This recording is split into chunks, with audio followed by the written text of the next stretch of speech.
왜 형제는 나이 들수록 남이 되는가? 마음이 멀어지는 이유. 어릴 때 형제라는 존재를 의심해 본 적이 없었습니다. 같은 집, 같은 밥, 같은 시간. 그냥 늘 곁에 있는 사람. 그 이상도 이하도 아니었습니다. 그런데 어느 날 이상한 느낌이 찾아왔습니다. 전화를 끊고 나면 마음이 남고 안부를 묻는 말이 어색하고 무슨 이야기를 해야 할지 잠시 멈칫하게 되는 그런 순간입니다. 반가움보다 조심스러움이 먼저 앞서는 순간. 사람들은 흔히 말합니다. 형제는 원래 그래. 나이 들면 다 멀어져. 그냥 자연스러운 변화라며 쉽게 정리해버리지요. 하지만 궁금하지 않나요? 우리는 언제부터 서로를 가족이 아니라 조심해야 할 사람처럼 느끼게 된 걸까요? 그리고 그 변화 앞에서 우리는 어떻게 서 있어야 하는 걸까요? 이 글은 누군가의 잘못을 묻지 않습니다.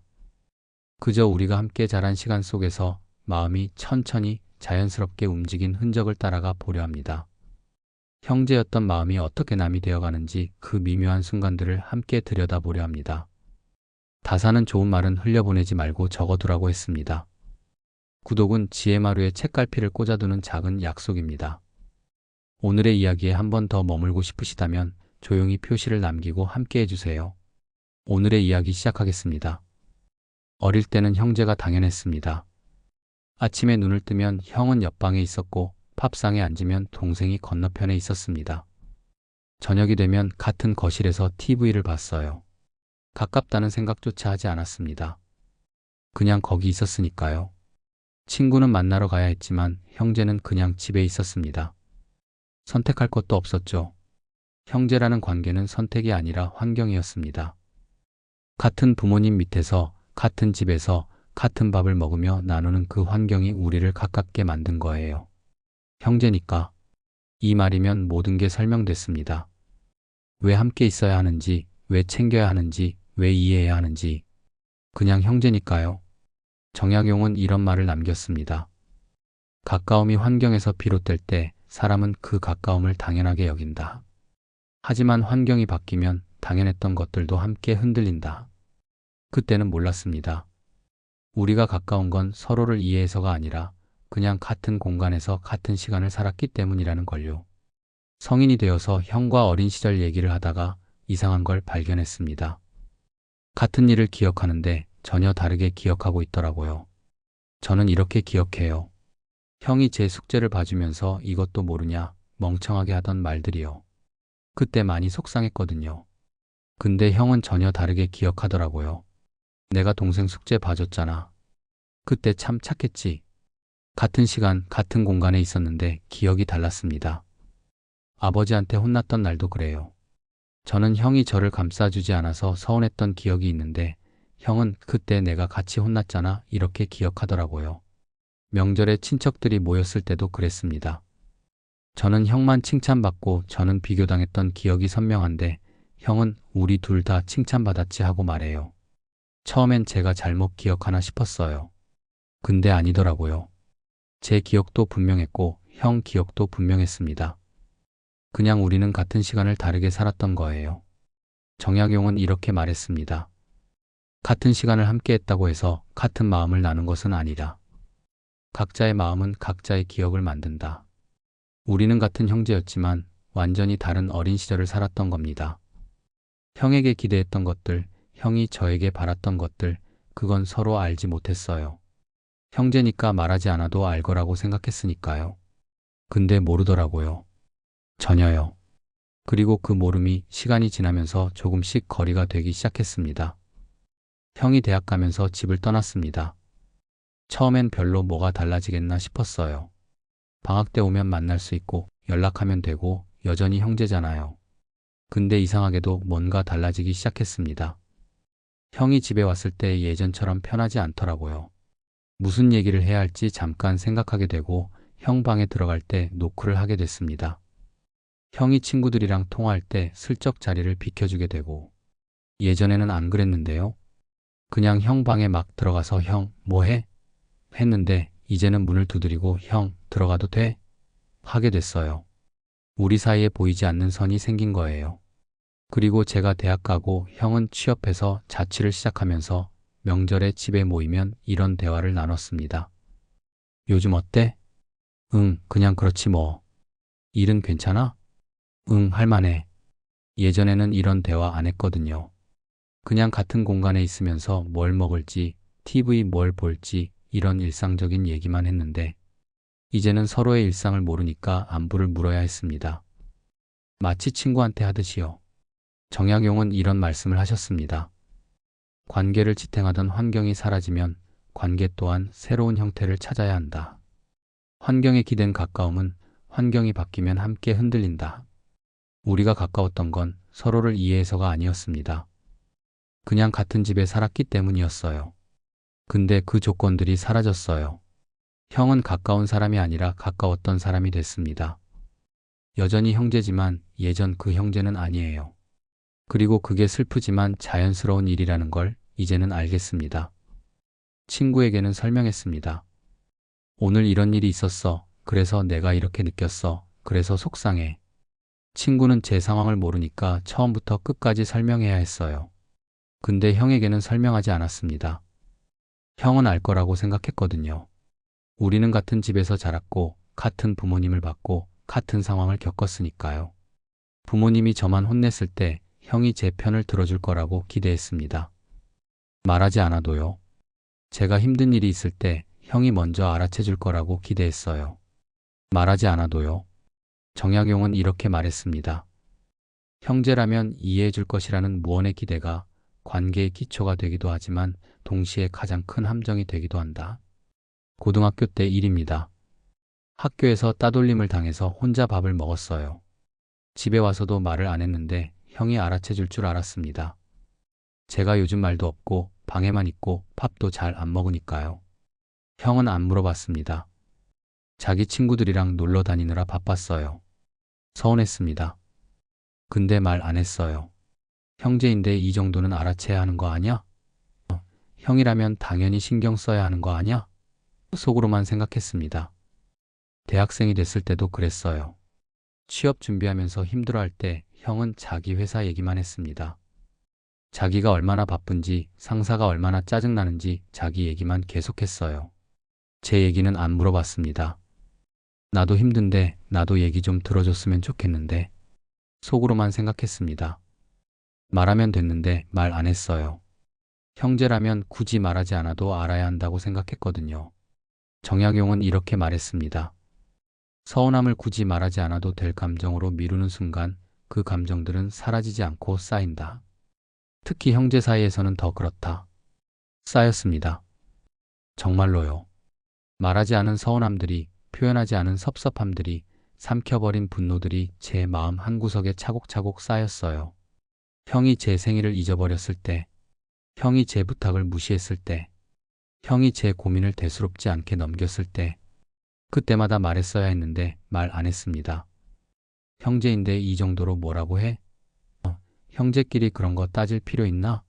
이렇게 생각하면서 계속 참았어요.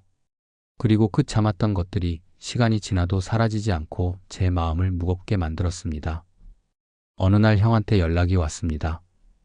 야, 다음 주에 집들이 할 건데 와줄 수 있어? 그 주에 한 달 동안 준비한 프로젝트 발표가 있었어요. 근데 형은 몰랐습니다. 제가 말 안 했으니까요. 저는 또 기대했어요. 형이라면 무슨 일 있어? 바빠? 이렇게 물어봐 줄 거라고요. 형은 안 물어봤습니다. 올 수 있지? 다른 약속 없지? 이렇게만 물었어요. 그 순간 깨달았습니다. 형은 내가 뭐 하는지 관심 없구나. 그냥 미안, 그날은 힘들 것 같아 했습니다. 형이 약간 불편한 목소리로 그래, 알았어 하고 끊었어요. 그 뒤로 한동안 연락이 없었습니다. 서로 먼저 연락하지 않았어요. 형도 저도 비슷하게 생각했던 거죠. 정약용은 이렇게 말했습니다. 기대가 클수록 충족되지 않았을 때의 침묵도 깊어진다. 그 침묵이 쌓이면 관계의 온도는 조용히 식어간다. 온도가 식었습니다. 정말로요. 예전에는 형한테 전화하는 게 자연스러웠는데 이제는 전화번호를 누르기 전에 한참 생각하게 됐어요. 뭐라고 말하지? 지금 전화하는 게 맞나? 그러다 보니 전화를 안 하게 됩니다. 기대했던 게 충족되지 않으니까 더 이상 기대하지 않게 됐습니다. 기대하지 않으니 말도 줄었어요. 말이 줄었더니 거리가 생겼습니다. 형제라는 이름은 그대로인데 관계는 완전히 달라져 있었습니다. 친구한테는 조심했습니다. 말을 고르고 표현을 다듬고 상처 줄까봐 신경 썼어요. 근데 형한테는 안 그랬습니다. 생각나는 대로 말했어요. 기분 나쁜 말도 비난하는 말도 상처되는 말도 그냥 내뱉었습니다. 가족이니까 솔직해도 된다고 생각했거든요. 형제는 안 떠나잖아요. 친구처럼 관계가 끊어질 일도 없잖아요. 20대 초반이었습니다. 형이 여자친구를 소개시켜줬는데 솔직히 별로였어요. 그래서 말했죠. 형, 솔직히 형이랑 안 어울려. 형은 더 나은 사람 만날 수 있을 것 같은데. 그때는 형을 위해서 솔직하게 말해주는 거라고 생각했습니다. 형이 그래? 난 좋은데 하고 넘어갔습니다. 그리고 그 여자친구랑 결혼했어요. 결혼식 날 형이 말했습니다. 야, 너 그때 우리 와이프 별로라고 했지? 그때 그 말 듣고 진짜 기분 나빴어. 저는 까맣게 잊어버린 말을 형은 몇 년 동안 마음에 담고 있었던 겁니다. 정약용은 이렇게 말했습니다. 사과 없이 지나간 말들은 마음속에 오래 남는다. 특히 형제의 말은 타인의 말보다 더 깊이 박힌다. 형의 외모를 놀리고 형의 선택을 비난하고 형의 약점을 건드리고 가족이니까 괜찮을 거라고 생각했습니다. 근데 아니었어요. 형도 상처받았습니다. 다만 표현하지 않았을 뿐이에요. 가족이니까, 형제니까 굳이 따질 필요 없다고 생각하면서요. 30대가 되고 나서 형을 만나는 게 조심스러워졌습니다. 형 아이가 좀 산만해 보여도 애가 활발하네 하고 형이 회사 불만을 얘기하면 그래도 형은 잘하고 있어 이렇게만 했어요. 솔직한 말은 안 했습니다. 조심스러운 말만 했어요. 형도 저한테 그렇게 됐습니다. 제 연애 얘기를 물어보다가도 조심스럽게 물러섰어요.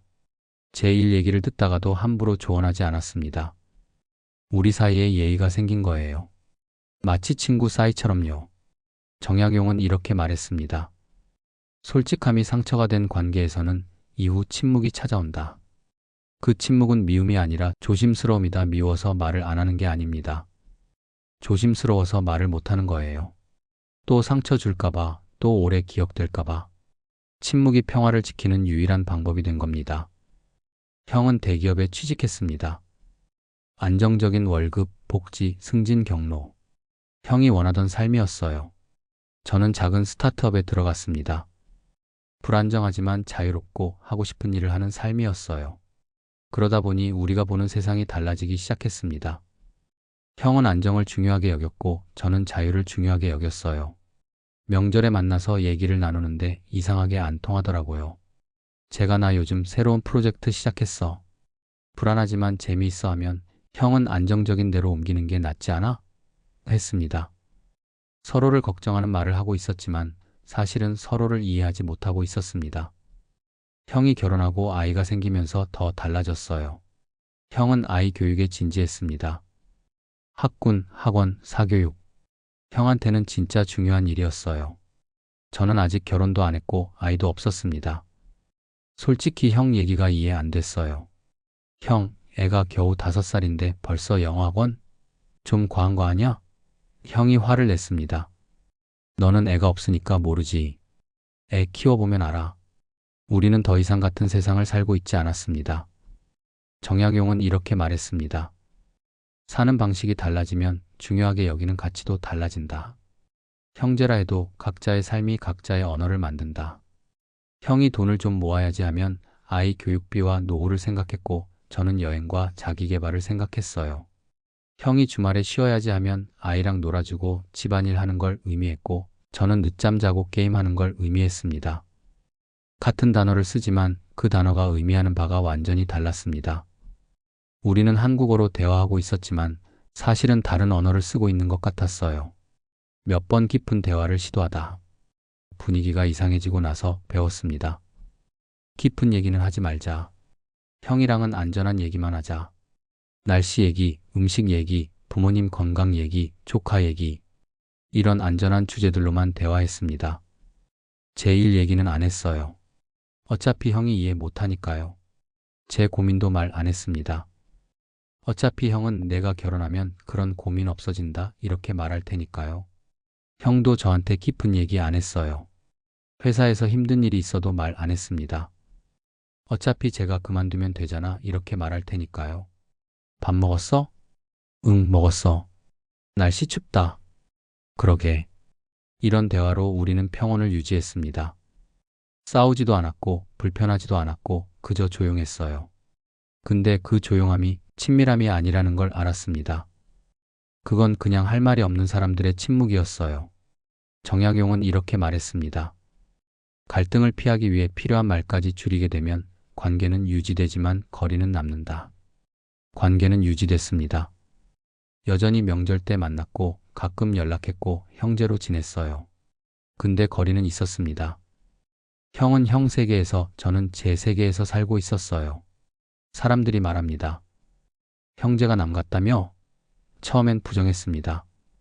근데 생각해보면 남처럼 느껴지는 게 맞았어요. 남이라는 게 미워서가 아닙니다. 싫어서도 아니에요. 그냥 조심스러워진 거예요. 형한테 부탁하는 게 조심스럽습니다. 귀찮게 하는 건 아닐까? 형 집에 놀러 가는 것도 조심스럽고 고민을 털어놓는 것도 조심스러워요. 정약용은 이렇게 말했습니다. 남이 되었다는 감각은 미움이 아니라 조심스러움이다. 더 이상 편하게 다가갈 수 없다는 거리감이다. 형을 미워하지 않습니다. 오히려 걱정돼요. 형이 잘 지내는지 힘든 일은 없는지 건강한지. 근데 그 걱정을 표현하는 게 어색합니다. 우리 사이에 보이지 않는 벽이 있는 것 같습니다. 미움으로 만들어진 게 아니에요. 서로 상처 주지 않으려고, 서로 부담 주지 않으려고 만든 벽이에요. 근데 그 벽이 우리를 남처럼 느껴지게 만들었습니다. 어느 날 친구 결혼식에서 그 친구가 형과 정말 친하게 지내는 걸 봤습니다. 둘이 농담하고 웃고 편하게 얘기하는 걸 보면서 부러웠어요. 나도 우리 형이랑 저렇게 지낼 수 있으면 좋겠다. 집에 와서 생각했습니다. 우리 관계가 틀어진 걸까?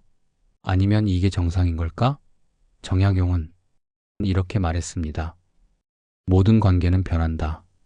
형제라 해도 시간이 지나면 관계의 형태는 달라진다.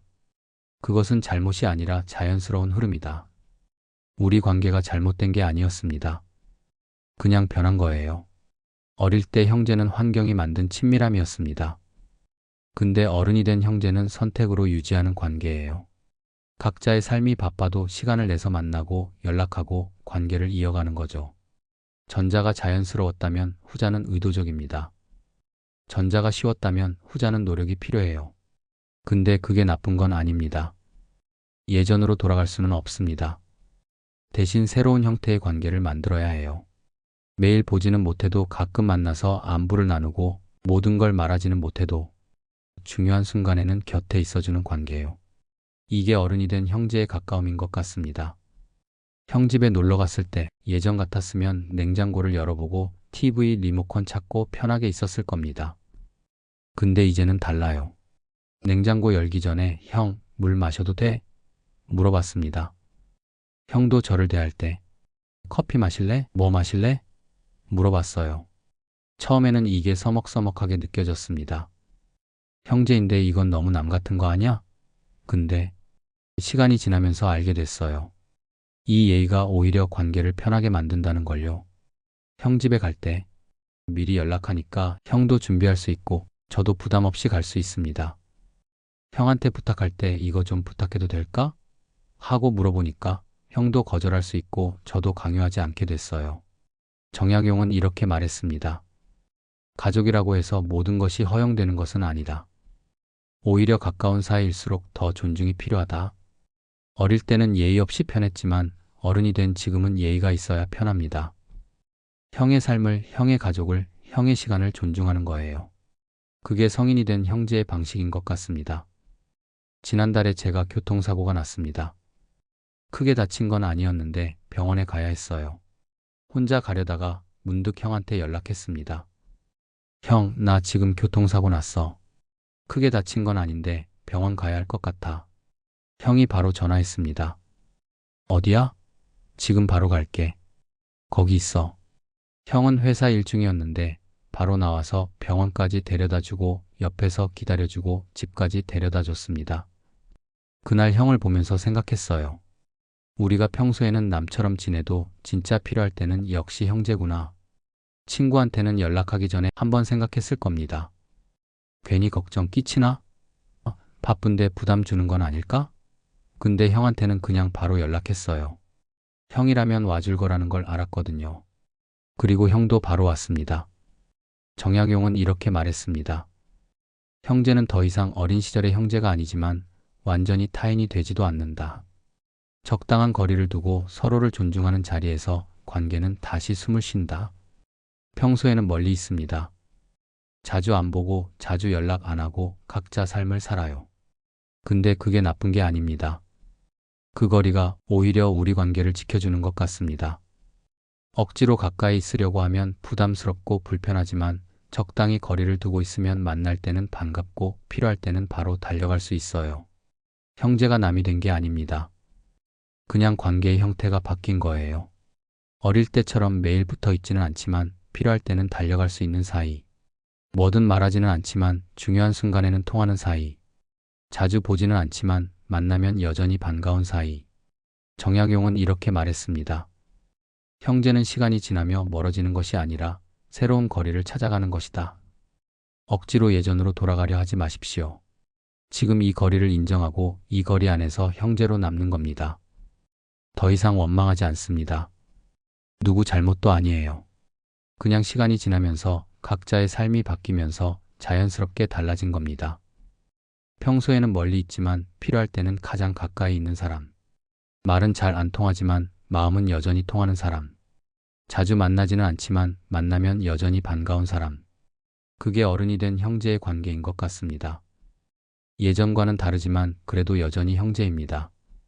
오늘 나눈 정약용 지혜마루 이야기가 지금의 당신 마음에 조금이라도 위로가 되었다면 구독 버튼으로 함께 해주셔도 좋겠습니다. 내일도 이 자리에서 또 다른 이야기로 찾아뵙겠습니다. 고맙습니다.